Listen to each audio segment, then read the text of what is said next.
Hey Astrid, have you seen that one movie about space? Which one? Star Wars? No. Gravity? No. 2001: A Space Odyssey? No, the one with that Matt dude in it. Oh, you mean The Martian? No, the other Matt dude, the Mikoff drop dude or something.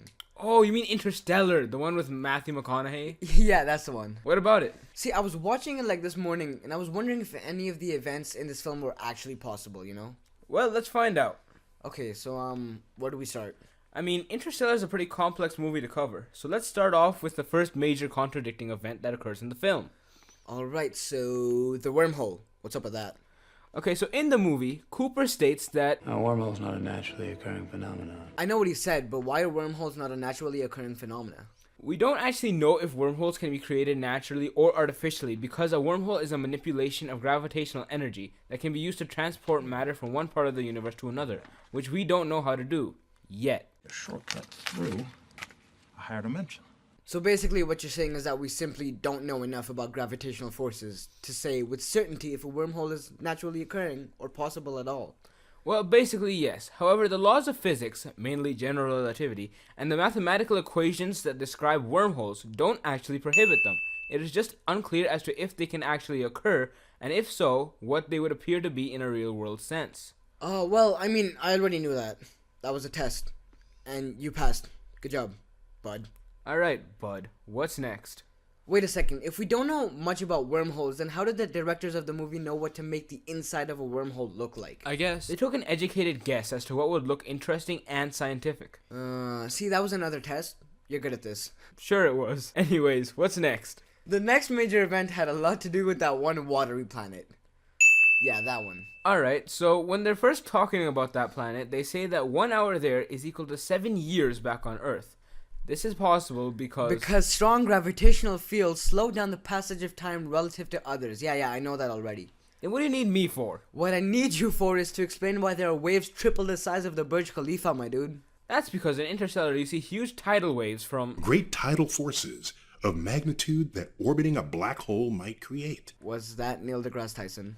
Yeah, it was a clip from the internet because I couldn't actually get him here on such short notice. Anyways, as Dr. Tyson was saying, orbiting a black hole, especially one that big, could definitely create waves as big as shown in the movie. This is because of the tidal forces generated by the black hole's gravity. It would work similar to the way our moon causes tidal forces on Earth, only much larger. Oh yeah, of course. That's what I thought too. I just wanted to confirm that you thought the same thing, you know. So when they're deciding which planet to visit, Dr. Brand says that she wants to go to Edmund's planet because of love. Love isn't something we invented. It's observable, powerful. It has to mean something. Now I'm pretty sure that love isn't an actual force that would determine where to go, but I demand a more scientific explanation. Well, you see, when people love someone else, they're willing to do a lot more for them. Sometimes people will move or even quit their jobs to be with the people they love. I'm assuming that this is the more scientific explanation as to why Dr. Brand wanted to go to Edmund's planet. There's no way that she knew Edmund's planet would be a suitable one just because of love. Yeah, sounds about right. I've taught you well, buddy. Alright, so the next thing I would like explained is this. Gargantua is an older spinning black hole. It's what we call a gentle singularity. Gentle. They're hardly gentle. So Romley says it's a gentle black hole, yet it's hardly gentle. What does that even mean? So, with the interstellar explanation, Romilly was saying that the tidal gravity exerted by the black hole was so quick that if something fast were to cross the event horizon, it might survive. What he means by tidal gravity is this. When you get close enough to a black hole, the gravity is much stronger at your feet than it is at your head, which spaghettifies you.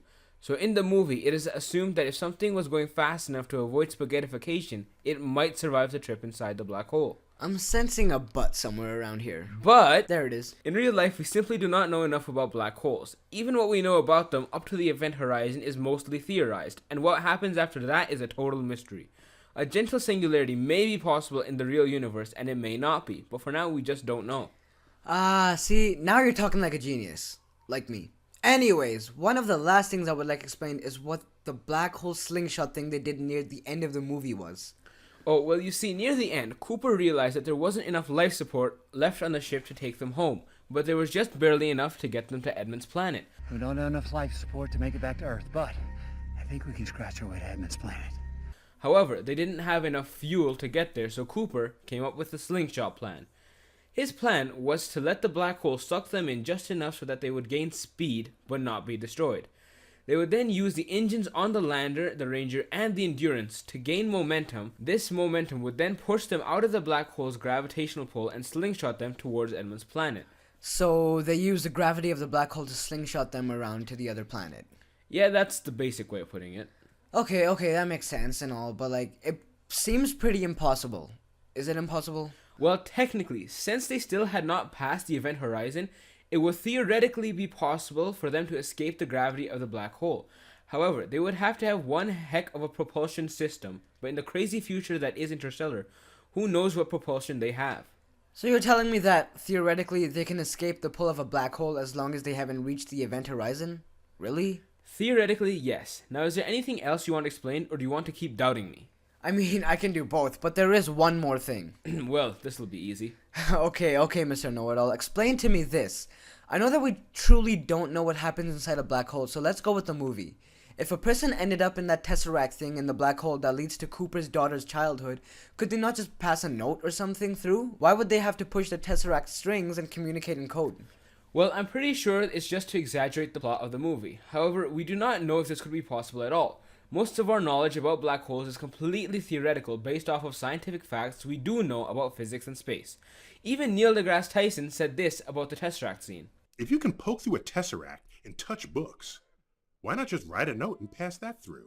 So, it's all just a theory? A film theory. And cut. So, we're just gonna end it like this? Yeah, because we don't have enough time or budget to make a proper outro. But- Bye!